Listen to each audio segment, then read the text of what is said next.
Well,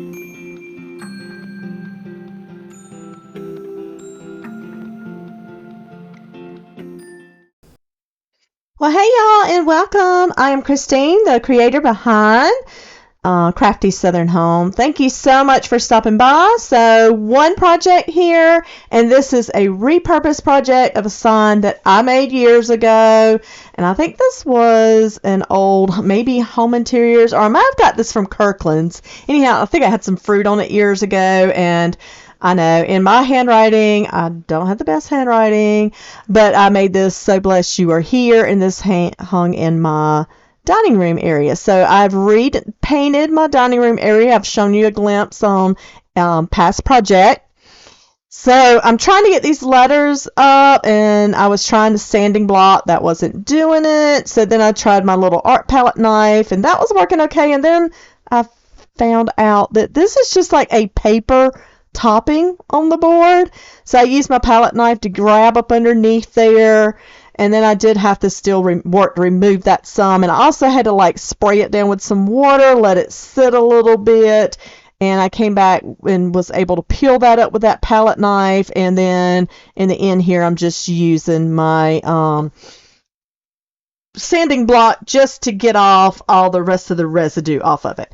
Now I am going to do just a sloppy general one coat of mineral paint, chalk mineral paint in the color Fluff, and that's a Dixie Belle product. I am not sponsored by them, but I do have a lot of their products. I just like their products, and I could buy some locally, so that helps out.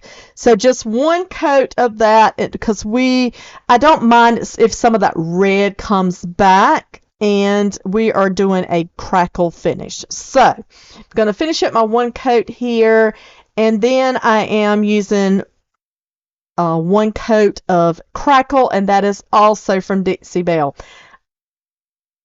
I'm not so sure about if you do, the top coat doesn't matter so much, but I'm not sure.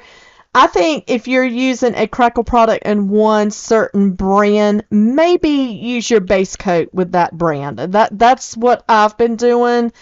You could, but sometimes the different brands don't do well, so I just stuck with Dixie Belle Crackle and the Dixie Belle base coat. But now my top coat is going to be, hang on, I got to find my color, y'all. It's going to be this sage, and that is a folk art. Okay, so top coat's a different brand. So now when you're using this crackle, I decided this time to use a foam brush. It did lay it down real thick, but that's okay because it gave me some good crackle. But I'm used to using a soft brush. Maybe I should have just used a soft brush. I love the results. You might think it's a little exaggerated, but I like it. And I did lay it down heavy. So when you're working with the crackle, don't fuss with it a whole lot. Like you can see, I'm trying to do long strokes here. You don't want to get it globbed in there, and you don't want to do a whole lot of back brushing. Okay? So kind of a learning curve to it. I think if you're just looking for a crackle, you're going to like it either way. You're just going to like it because it just has that aged, weathered, different layers, whenever you see old vintage and you're getting, the wood, you're getting whatever, but, so anyhow, but then here's my top coat. And I probably should have picked a bigger brush. This is a pretty large piece. This you really don't want to fuss with. Don't go in one direction. Don't go back and forth. It can lift up. It can like gob up your paint. And it can lift it some. Now if you do some, just, don't get too excited about it. Just keep going, but try to just take long strokes with it. And I think my problem here was my brush is way too small. It should have been a lot larger. But anyhow, so I'm just going to lay this down, and of course you're only going to do one coat. Now, you don't have to completely cover your project because the whole point of the crackle is letting your base coat come through. And even a little bit beyond that. And you can't always sand after you do your crackle. I just wouldn't do a whole lot of sanding because then I think you're going to mess up your crackle a little too much. But okay, so we're getting going good here. Then I am coming in with an IOD transfer booklet. And this is the first time I've used this booklet. And I think this is the first project I'm using in my own home that's transfers. So this is new for me, you guys. But this is the Collage de Fleurs. Y'all, you're going to see me flipping through this. These flowers are absolutely gorgeous. Now, I initially thought I was just going to put the white ones on there, the cream white color ones. But I do change that. So I'm going to use that main larger white one, and I did measure on my board. I'm going to place that in the middle of my board. You see, I'm going to put the other smaller ones to the side, but then I was like, it needs more color because you got to be watching my videos because I'm doing a coffee bar makeover, and you're going to see why I need more colors. This is going to sit opposite of my coffee bar area, and it's just going to hang up. I've got like a little ledge going from my dining room area into my living room area, and this is just hanging up there. So I needed more color in my life, you guys. I'm really muting my walls down, so I'm gonna add pops of color into my home with art and decor. So that's what I'm wanting to do. And repurposing is great because, you guys, even if you go to Kirkland's these days, their art pieces, they cost a lot of money. So I'm a girl on a budget. So here I am repurposing something I already had. And that's great to do. That keeps stuff out of the landfills, from being trashed. And this sign was a great thick, heavy sign, so why not use it again? So like I said, I am going to use the big white one, and then I come back with like some pink blush colored flowers to add on either side, and they're about the same size as the smaller one. So when you're doing your transfer, use your transfer stick. IOD transfers are great. First of all, you got that nice grid to help you lay your piece down where you want it. But just use your transfer stick, rub, start pulling up, and they lay down great. Now, you always want to use that carrier sheet to burnish your project, because what that's going to do is make sure that you don't have any raised edges, that everything is sitting down into your piece, down into your paint.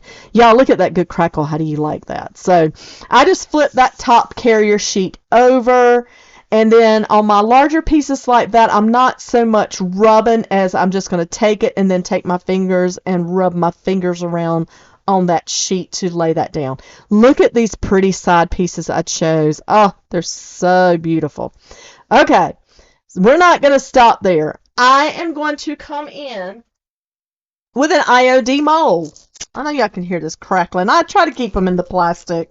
I don't know. I'm going to figure out some other way for this. But this is the He Loves Me mold. And I'm only interested in the leaves themselves. But you see, there's some nice flowers on here that I can use for other projects. And while I've got my resin out, I just like to make extras of stuff, put it in my stash, save it up for later on. So, your resin.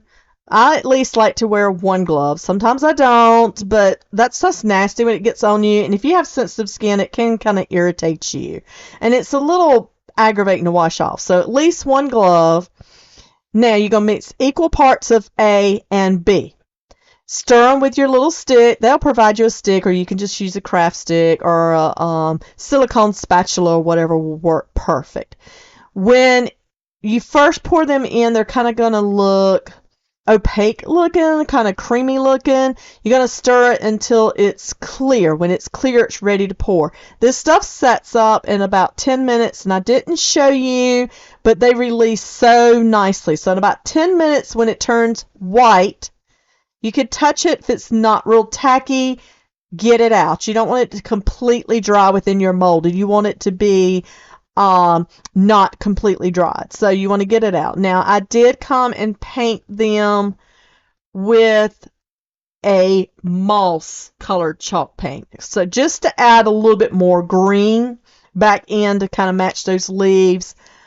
But I am going to come back with a little, and once I glue them down, I'm going to come back with a little brush and put some more of that sage color on there. Now that sage looks real green in the bottle, but it comes out a real bluish green, because you can see that's what the board is, and it's a very bluish green there.